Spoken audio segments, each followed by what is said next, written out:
Hello student, कैसे आप सब? होप सो सब अच्छे होंगे, सेफ होंगे अपने घर पे। लास्ट टाइम हम लोगों ने इंडियन कॉन्ट्रैक्ट एक्ट 1872 का ऑफर क्या होता है, ठीक है, प्रपोजल क्या होता है, एक्सेप्टेंस हम किसे कहते हैं, क्लियर है। देन प्रॉमिस हम किसे कहते हैं, प्रॉमिसर कौन होता है, प्रॉमिस किसे कहते हैं और प्रॉमिसर क्या होता है, ये सारी चीज़ें हमने देखी थी।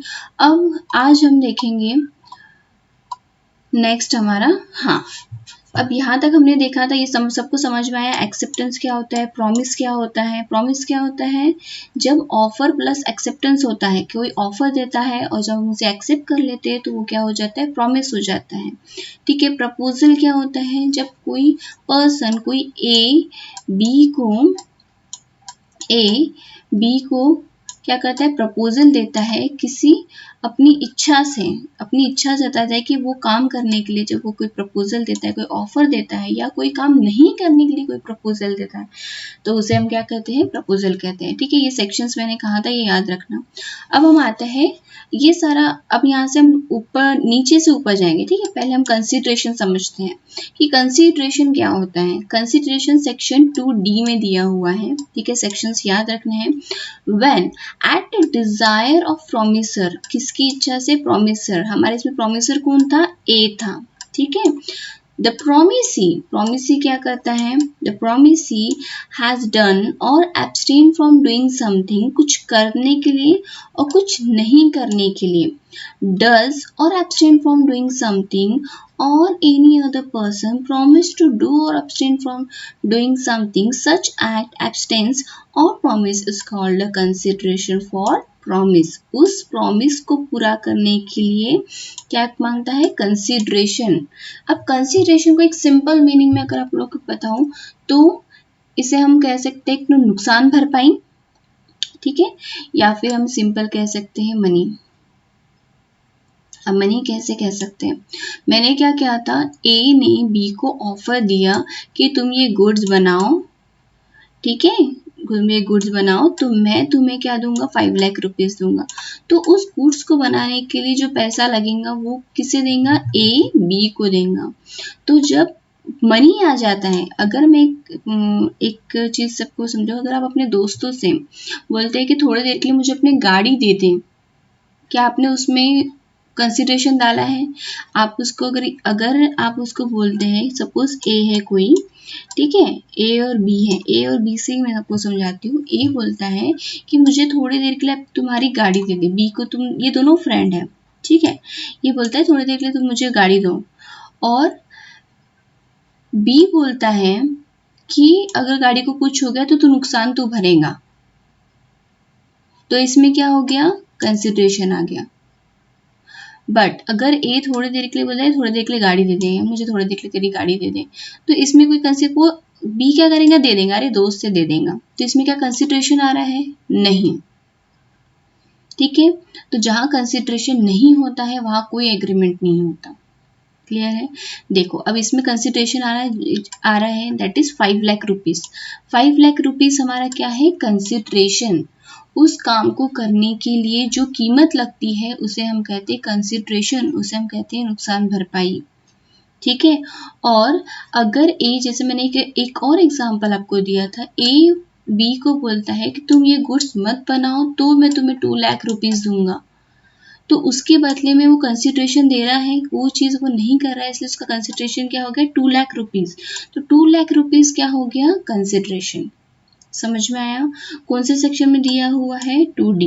कुछ ना समझ में आया तो कमेंट बॉक्स में कमेंट कर लेना। नेक्स्ट, अग्रीमेंट क्या होता है। अग्रीमेंट को दिया है सेक्शन 2E में, बहुत ईजी है अग्रीमेंट, ई है ना, इसे याद रखना।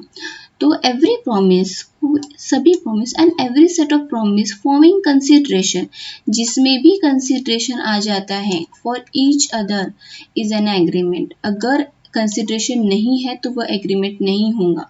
जैसे मैंने कहा था कि ए बी दोनों फ्रेंड हैं, ए बी को गाड़ी मांग रहा है कि यार थोड़ी देर के लिए मुझे अपनी गाड़ी दे दे, मैं पास से आ रहा हूँ। बी उसके बदले में कुछ मांग रहा है, नहीं, तो इसमें कंसिडरेशन आ रहा है, नहीं, तो इसमें क्या हो जाएगा, ये एग्रीमेंट होगा क्या, नहीं, ये एग्रीमेंट नहीं होगा। बट अगर बी बोलता है कि तू इसमें अपना पेट्रोल भरवा लेना, या फिर इसमें अगर तुझे कुछ भी थोड़ा सा भी कुछ हो रहा है तो इसमें जो भी नुकसान होगा वो तू भरेगा, तो इसमें क्या आ रहा है, कंसिडरेशन, तो ये क्या हो जाएगा, एग्रीमेंट हो जाएगा। समझ में आया? देन अब जब एग्रीमेंट अब इसमें आता है कॉन्ट्रैक्ट, ठीक है। कॉन्ट्रैक्ट सेक्शन दिया गया है 2H में, ठीक है। Contract is an agreement enforceable by law. जब ये लॉ के द्वारा एनफोर्स किया जाता है किसी एग्रीमेंट को, तब वो क्या कहलाता है, कॉन्ट्रैक्ट कहलाता है। अब ये कैसे बताते हो।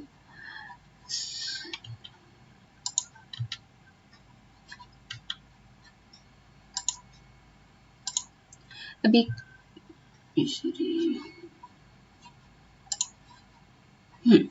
इसमें देखते हैं,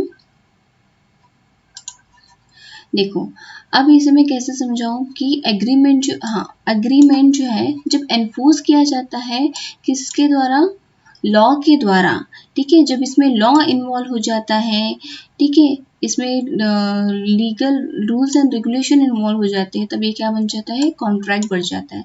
जैसे ए और बी का मैंने एग्जांपल लिया था, ए और बी ये दोनों क्या कर रहे हैं, ए बी को ऑफर कर रहा है कि तुम ये चीज करो तो मैं तुम्हें इतना पैसा दूंगा। तो जब ये दोनों आपस में ही कर रहे हैं, उनको इतना ट्रस्ट है एक दूसरे के ऊपर कि हाँ हम लोग इतना आपस में ही कर लेंगे तो वो चीज़ हो जाएंगी। बट नहीं, बट जब एक दूसरे बहुत बड़ी बड़ी जब डील्स होती है, ठीक है, उसमें जब कोई नई पार्टी होती है, इतना इतना भरोसा नहीं होता, इतना ट्रस्ट नहीं होता है, तो उस टाइम पे क्या करते हैं, ये लोग जाएंगे कोर्ट में और एक क्या बना लेंगे, एग्रीमेंट बना लेंगे। और उस एग्रीमेंट में जब कोर्ट का थप्पा लग जाता है, लॉ का थप्पा लग जाता है, तो उसे क्या कहते हैं हम, कॉन्ट्रैक्ट, वो बन जाता है हमारा कॉन्ट्रैक्ट, ठीक है। तो अब मुझे बताइए ये कि ऑल एग्रीमेंट्स आर कॉन्ट्रैक्ट के, सही है क्या जो मैं बोल रही हूँ, सभी एग्रीमेंट क्या है, कॉन्ट्रैक्ट है, क्या ये सही है? नहीं, सभी एग्रीमेंट कॉन्ट्रैक्ट नहीं है, बट सभी कॉन्ट्रैक्ट एग्रीमेंट है। क्योंकि जब एग्रीमेंट होगा और एग्रीमेंट को जब लॉ के द्वारा एनफोर्स किया जाएगा तो वो कॉन्ट्रैक्ट होगा। तो एग्रीमेंट हमारा क्या है, एक वाइडर कंसेप्ट है।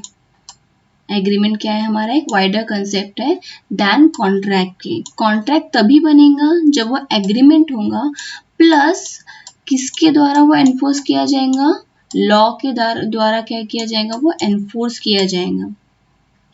क्लियर है? अब मुझे बताइए, ठीक है, ऑफर जब किया जाता है, ए ने जब बी को ऑफर किया और बी ने जब उसे एक्सेप्ट किया तो वो हमारा क्या बन गया, प्रॉमिस। देन इस प्रॉमिस, अब ये प्रॉमिस बन गया, ठीक है, ए और बी का। अब ए और बी के बीच में क्या हुआ, 5 लाख रुपए डिसाइड हुई, तो 5 लाख रुपीज क्या है, कंसिडरेशन। तो प्रॉमिस प्लस कंसिडरेशन हमारा क्या बन जाता है, एग्रीमेंट, ठीक है। एग्रीमेंट बिना कंसिडरेशन के नहीं होता है, ठीक है। अगर वो विदाउट कंसिडरेशन है तो उसे हम एग्रीमेंट नहीं कहेंगे। क्लियर है? और जब एग्रीमेंट लॉ के द्वारा एनफोर्स किया जाता है तो वो हमारा क्या हो जाता है, कॉन्ट्रैक्ट हो जाता है। क्लियर है? यहाँ तक समझ में आया? नहीं समझ में आया तो मुझे कमेंट कीजिए, ठीक है। Till bye and take care.